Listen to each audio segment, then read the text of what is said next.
Hello student, welcome है आपका हमारे यूट्यूब चैनल वीकेटी केमिस्ट्री में। आज हम बात करने वाले हैं क्रिस्टल फील्ड थियरी इन टेट्राहेड्रल कॉम्प्लेक्स। इसके प्रीवियस वीडियो में हमने ऑक्टाहेड्रल कॉम्प्लेक्स की बात की थी, उसका लिंक डिस्क्रिप्शन बॉक्स में दिया गया है, आप वहां से देख सकते हैं। आज हम बात करेंगे safety in tetrahedral complexes. Interesting, चलिए आइए। अगर बात करूं बेटा मैं सेंट्रल मेटल एटम की, अगर मैं बात करूं सेंट्रल मेटल एटम की, तो सेंट्रल मेटल एटम के पास 5d ऑर्बिटल होते हैं। एक dxy, dyz, dzx, dx square minus Y square and dz square. मैं आपको प्रीवियस वीडियो में बता चुका हूं कि आगे के तीनों ऑर्बिटल को हम T2g सेट बोलते हैं और इनको हम Eg सेट बोलते हैं, ठीक है।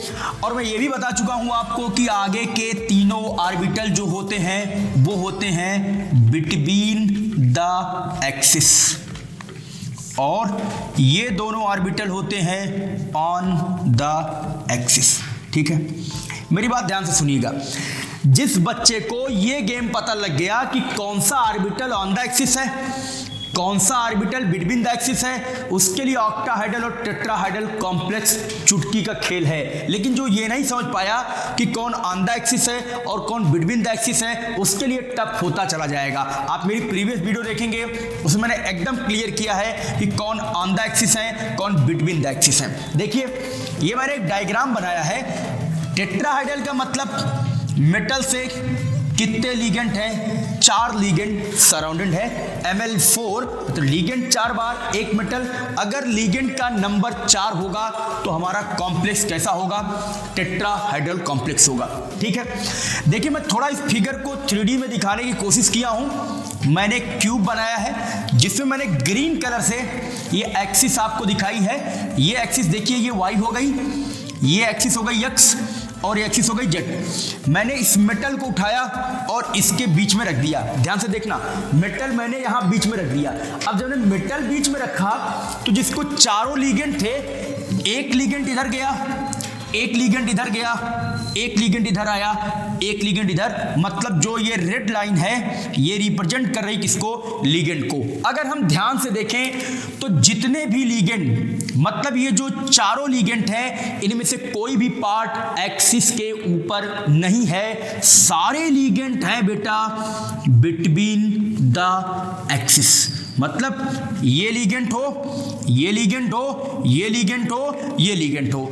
अच्छा, अगर नहीं समझ में आती है बात तो ध्यान दीजिएगा। देखो, ग्रीन वाले के ऊपर क्या कोई लीगेंड है? इस लाइन पे ऊपर से लेके नीचे तक कोई लीगेंड नहीं।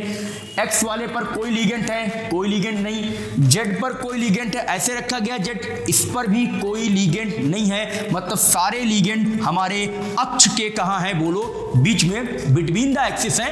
कोई लीगेंड ऑन द एक्सिस नहीं है। अब चलिए, लीगेंड आते हैं मेटल के पास और सेंट्रल मेटल एटम से पूछते हैं, ऐसा है भाई साहब, मेरे सारे लीगेंड एक्सिस के बीच में रखे गए हैं, बिटवीन द एक्सिस हैं। सेंट्रल मेटल एटम बोलता है ऐसा है कि मेरे 3 ऑर्बिटल बिटवीन द एक्सिस होते हैं, dxy, dyz, dzx। ये T2g का सेट, मेरा T2g सेट भी एक्सिस के कहाँ होता है? बीच में। देखिए, ये अगर मेटल का dxy ऑर्बिटल है, फॉर एग्जांपल dxy, मतलब ये एक्सिस के कहाँ होगा? बोलो, बीच में। और बेटा लीगेंड भी एक्सिस के कहाँ है? बोलो, बीच में। हम भी बीच में, तुम भी बीच में। जोरदार क्या होगा? बोलो, रिपल्सन, पावरफुल रिपल्सन शुरू हो जाएगा। लेकिन सुनो, रिपल्सन एक्सपीरियंसेस, रिपल्सन का ज्यादा अनुभव वही लीगेंड करेंगे जो कहाँ होंगे? बोलो, एक्सिस पर। क्योंकि हम पढ़ चुके हैं कि टेट्राहाइड्रल की तो सारे लीगेंड एक्सिस पर ही हैं। अब देखना है कौन सा मेटल एक्सिस पर। हम तो भैया एक्सिस के बीच में हैं, सॉरी, हम तो टेट्राहाइड्रल के सारे लीगेंड एक्सिस के बीच में है। तो लीगेंड बोलता है कि हम तो एक्सिस के बीच में हैं मिस्टर मेटल, अब तुमको आना है। तुम किधर से आते हो देखा जाएगा। अगर तुम एक्सिस के बीच से आते हो तो रिपल्सन हम जोरदार करेंगे, लेकिन अगर तुम ऑन द एक्सिस आते हो तो तुम्हारे बीच रिपल्सन कम होगा। तो बेटा, अगर मैं तुमसे क्वेश्चन पूछूं कि ये तीनों ऑर्बिटल एक्सिस के बीच में है, ये दोनों ऑर्बिटल ऑन द एक्सिस है, तो बोलो ये तीनों ज्यादा रिपल्सन करेंगे कि ये दोनों? तो आंसर आएगा सर ये तीनों ज्यादा रिपल्सन करेंगे। क्यों? क्योंकि ये लिगेंड के कहां पड़ रहे हैं? सामने। लिगेंड भी एक्सिस के बीच में, मेटल का ये तीनों ऑर्बिटल भी एक्सिस के बीच में। अब भयंकर शुरू हो गया, क्या बोलो? रिपल्सन। तो आइए कल वाली कहानी शुरू करते हैं। डी के 5 हमने डी जनरेटेड ऑर्बिटल बनाए और चलिए इसका बेरी सेंटर ड्रा कर लेते हैं। हाइपोथेटिकल 1 2 3 4 5 1 2 3 4 5। चलो अब जो ज्यादा रिपल्सन पाएगा वो ऊपर जाएगा, मतलब T2G। जो कम रिपल्सन पाएगा वो नीचे आएगा, मतलब क्या? Eg। देखो जस्ट अपोजिट है ऑक्टाहेड्रल का। ऑक्टाहेड्रल में Eg ऊपर था, T2G नीचे है। टेट्राहेड्रल में T2G ऊपर है और Eg क्या है बोलो? नीचे। अच्छा अब ये इसके बीच का हो जाएगा एनर्जी गैप, ठीक है। अब क्या होगा? डिफरेंस होगा वही पुराना 10dq। dq मींस डिफरेंशियल इन क्वांटा।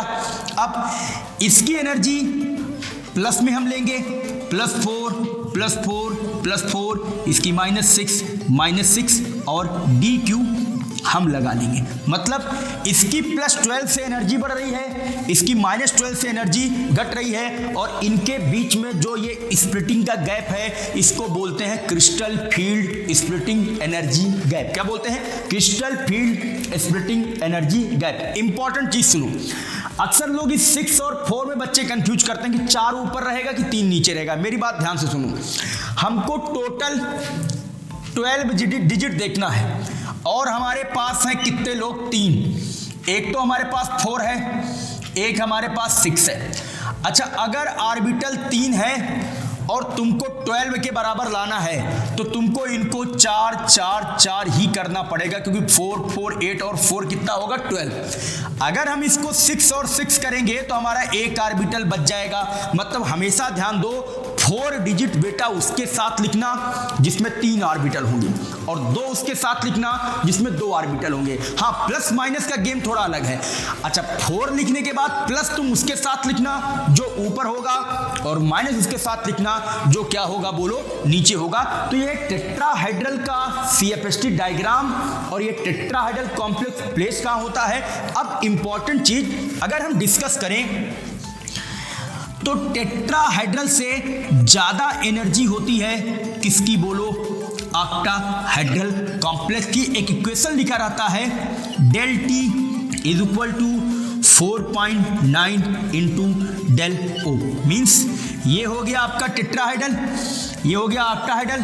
अगर हम इसको सॉल्व करें तो del T = हो जाएगा 0.45 × del O मीन्स ऑक्टाहेड्रल। अच्छा मैं इसको 60 में बोल दे रहा हूं, del T = 45% × del O means octahedral. Tetrahedral या ऑक्टाहेड्रल। अच्छा ये जो कहानी लिखी गई है इसका मतलब ये है कि अगर कोई ऑक्टाहेड्रल कॉम्प्लेक्स 100 की एनर्जी से स्प्लिटिंग करता है, 100 की एनर्जी से स्प्लिटिंग करता है तो टेट्राहेड्रल उसका केवल कितना % कर सकता है बोलो? 45% ही स्प्लिटिंग कर सकता है। मतलब अगर मैं ऑक्टाहेड्रल हूं और कोई टेट्राहेड्रल है, मैं अगर 100 रुपए गेन कर सकता हूं तो वो केवल 45 गेन कर सकता। मतलब टेट्राहाइड्रल की एनर्जी ऑक्टाहाइड्रल के कंपैरिजन में आधे से भी क्या होती है? कम। 50% मतलब आधा, 45% मतलब आधे से भी क्या बोलो? कम। अच्छा ऐसा क्यों सर बोल दिए कि टेट्राहाइड्रल की एनर्जी कम होती है और ऑक्टाहाइड्रल की एनर्जी क्या होती है? ज्यादा। लिसन, क्योंकि ऑक्टाहाइड्रल में लिगेंड कितने होते हैं? 6। जितने लिगेंड होंगे रिपल्सन भी उतना क्या होगा? ज्यादा।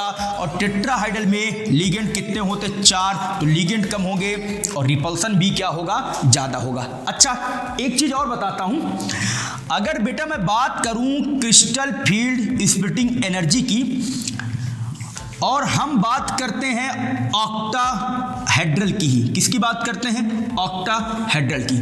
ठीक है, तो अगर हमारे पास लिगेंड 6 है और यहां भी हमारे पास लिगेंड क्या है बोलो? 6। हम किसी लिगेंड से एनर्जी का कंपेयर तभी करेंगे जब ये दोनों लिगेंड क्या हो, बोलो सेम। सपोज करो अगर हमारे पास यहां पर अगर यहां पर हमारे पास साइनाइड 6 बार है तो यहां पर भी साइनाइड कितनी बार होगा, 6। अगर लिगेंड सेम है तब तो एनर्जी सेम होगी ऑक्टाहेड्रल की, 6 यहां भी 6 यहां भी, Cn यहां भी Cn यहां भी। लेकिन अगर बेटा लिगेंड चेंज हो गया, लिसन, अगर मैंने यहां पर क्लोरीन कर दिया फॉर एग्जांपल, अगर लिगेंड बदल गया, 6 बार ये भी 6 बार ये भी, दोनों ही ऑक्टाहाइड्रल हैं, अब एनर्जी का अंतर बदल जाएगा। जो लिगेंड स्ट्रांग होगा वो रिपल्सन ज्यादा करेगा, CFSC ज्यादा होगी। जो लिगेंड वीक होगा रिपल्सन कम करेगा, CFSC कम होगी। मतलब एनर्जी का गैप चेंज कर देता है कौन, लिगेंड। अच्छा, कौन सा लिगेंड स्ट्रांग होगा, कौन सा लिगेंड वीक होगा, इसके लिए मैंने एक सुपर ट्रिक बनाई है इलेक्ट्रोकेमिकल सीरीज की, जिसको मैं डिस्क्रिप्शन बॉक्स में दे रहा हूं। आप जरूर देख लीजिएगा कि किस तरीके से हम पता लगाएंगे कौन सा लिगेंड वीक होगा और कौन सा लिगेंड स्ट्रांग होगा। Thank you for watching BKT chemistry.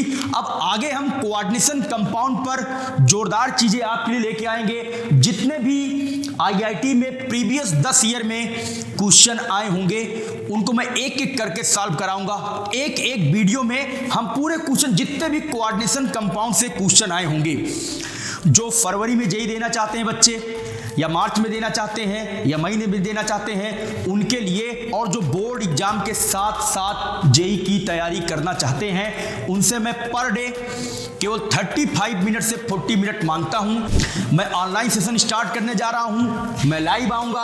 आप केवल 30 मिनट निकालिए, मैं तो आपका केवल रोज 30 मिनट लूंगा, 30 मिनट लूंगा, और इसमें मैं आपको बोर्ड से भी रिलेटेड चीजें बताऊंगा।